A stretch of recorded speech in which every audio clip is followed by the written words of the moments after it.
What's up guys? This is Mac Garage again and welcome sa aking YouTube channel. So today, meron tayong Honda Civic. So ayan, ang problema nito is may tagas yung kanyang rack and pinion. So meron tayong kit, ayan, nakabili ko ng kit ng rack and pinion.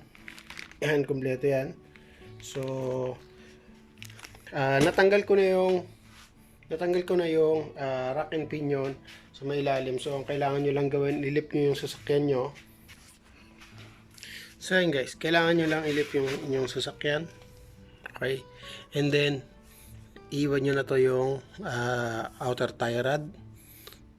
And tinanggal ko na rin yung inner tie rod nya. Andi dito yung kanyang inner tie rod. So ito yung sinasabi ko sa inyo sa una kong video. Kung may mga lumalagatok sa inyo, ito yung nandito sa loob. So nakadikit yan dito sa may rack and pinion nya. Okay, so ito yung rack and pinion nya guys, natanggal ko na. Ito yung buong to is ito yung pinaka rack and pinion. So ang gagawin ko dito is tatanggalin ko tong bearing. Yan, tatanggalin ko tong mismong ano niya itong pinaka gear, and then ito hindi ko na siya tinanggal pero gasgasan yata ito yan. So kung gusto niyo itong tanggalin, pwede niyo itong paluin dito hanggang doon sa lumabas siya.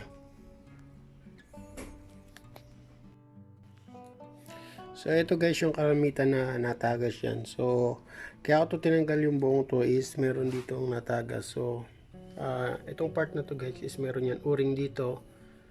Okay, so papalitan natin yan, which is I have already.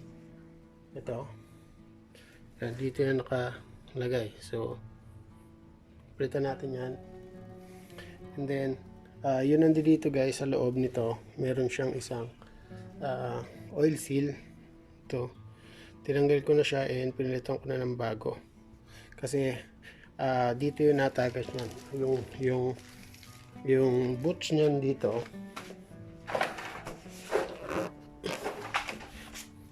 Yan, ito yung nandito sa mga passenger side. So kung nakikita nyo, punong-puno siya ng oil. So ibig sabihin may problema na tong oil seal, kaya tumatagas continuously, tumutulo dito yung kanyang steering fluid.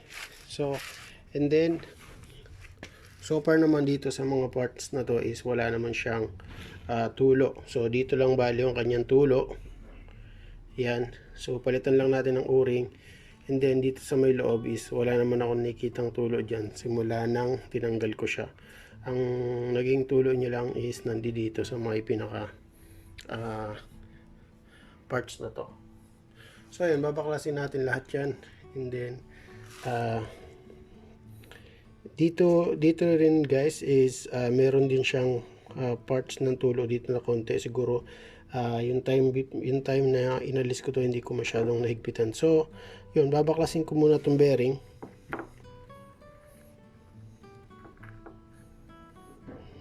Yan, baklasin ko yung bearing, then papakita ko sa inyo. Okay, then para matanggal natin to guys, itong buong to is pupupukin lang natin dito sa may dulong to. Yan. So bale ito yung kanyang magiging loob niyan.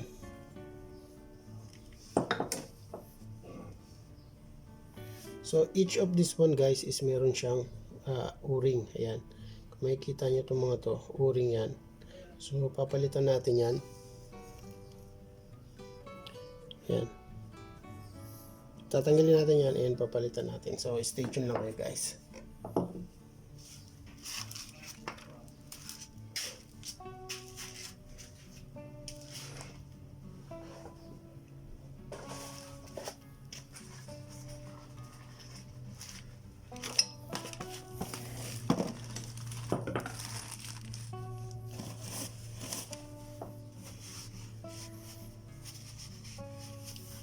So makakaranas kayo para malaman nyo kung sira na to is titigas na yung inyong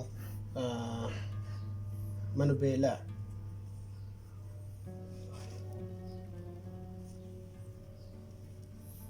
So meron tayong o-ring here also.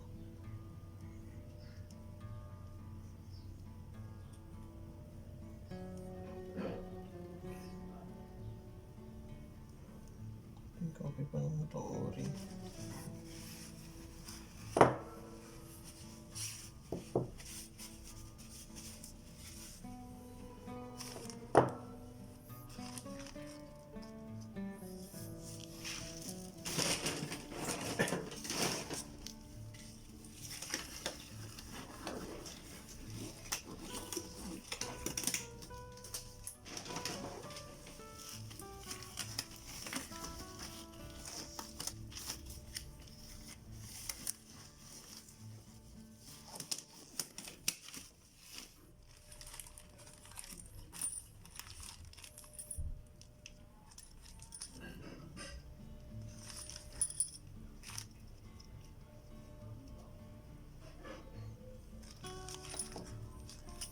So ayan, meron tayong 4.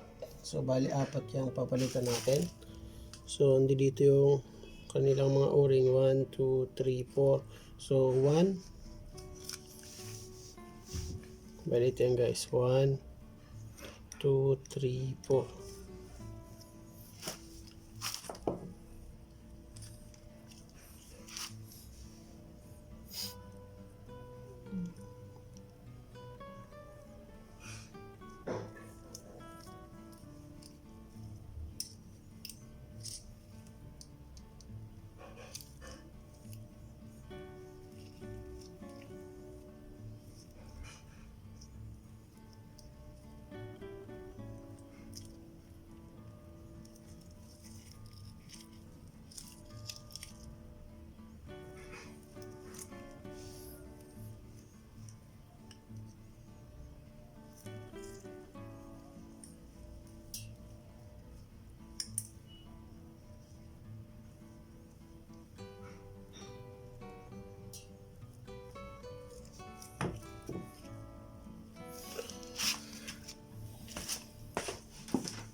So pag tatanggal kayo ng mga o-ring guys, try nyo wag nyong masira para malaman nyo kung ano yung size. Pero I think it's all the same now.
nito.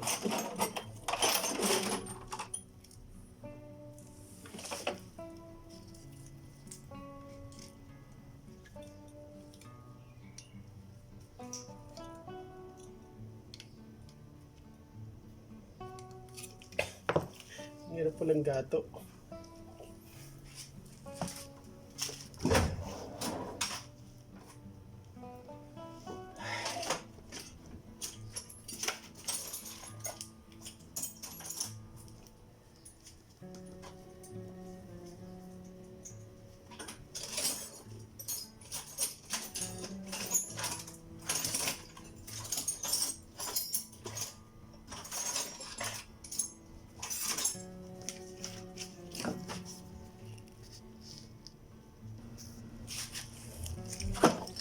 So, tinanggal natin itong snap ring gamit itong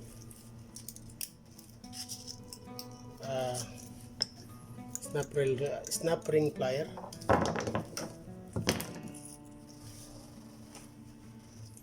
So, tatanggalin natin itong buong shit na ito. Yan, para mapalitan natin yung oil seal na to.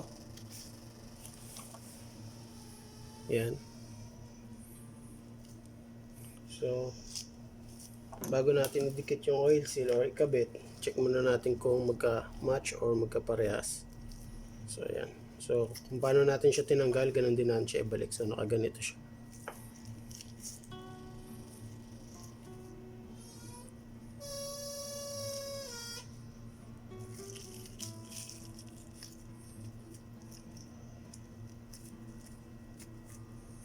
Okay. Then, palitan din natin tong isang to.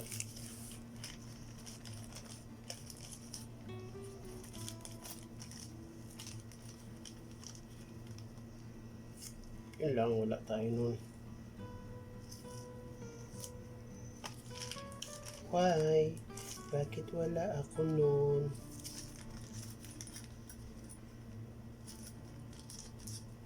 Malaki nandito.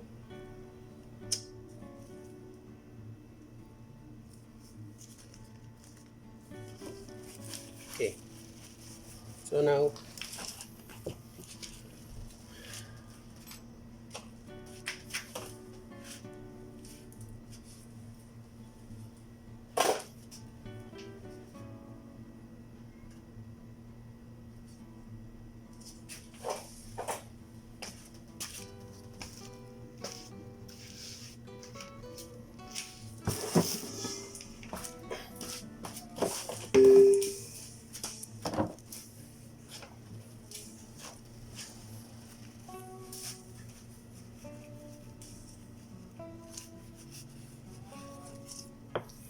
papalitan natin tong mga bearing dito.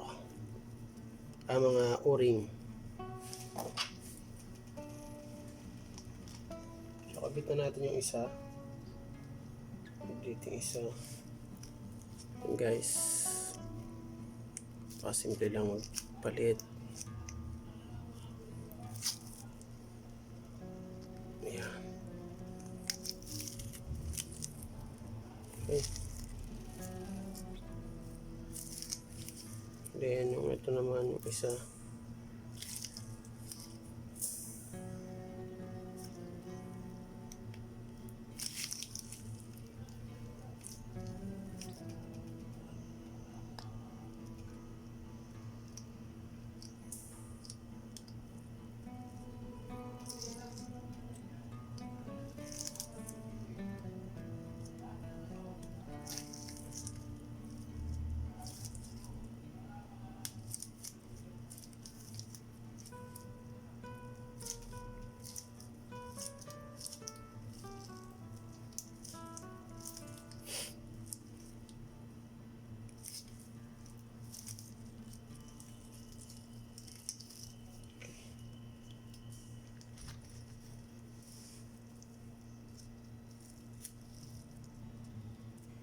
Second one.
Ingatan nyo lang siyang deform.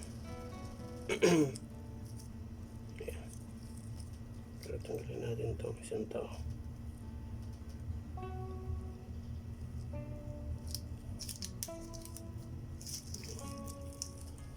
Lutong na itong mga to eh. Nagkalata na luma na. Medyo lumawag itong isang to ah.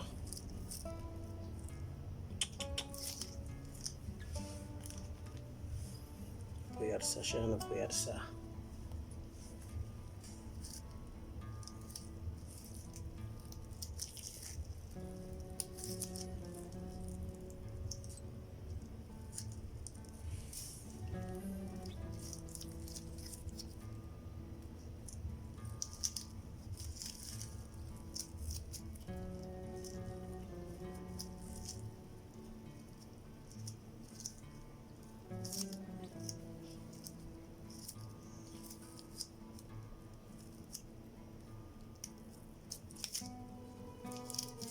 Okay, so now nakabit na natin yung apat na o-ring guys. Ipabalik na natin siya dito. So kailangan din natin dito lagi guys na meron tayong transmission oil na nakahanda.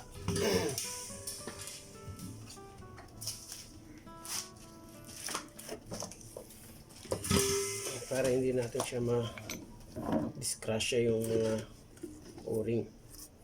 Pero lagay natin to dito sa takip.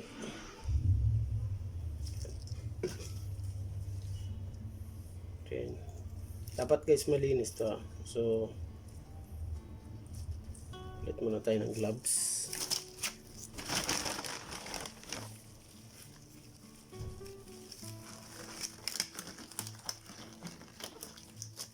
Wala naman kayong gloves, pwede na kayong magkamay. Kasi since may gloves naman tayo,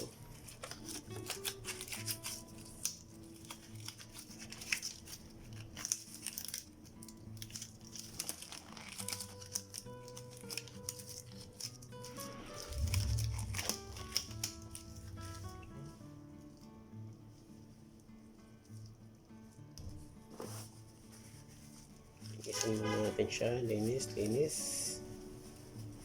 sa loob.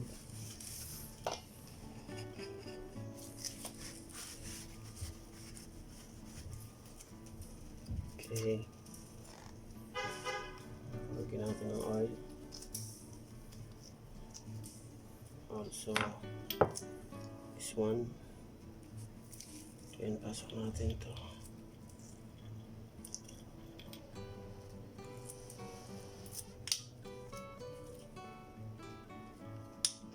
So may lock siya dito guys para hindi siya, ito na kung nakikita nyo itong pin na to. Itong pin na to dapat yung papasok yan dito sa may groove niya. Yan. Okay. Then kabit natin yung kanyang pin, snap ring.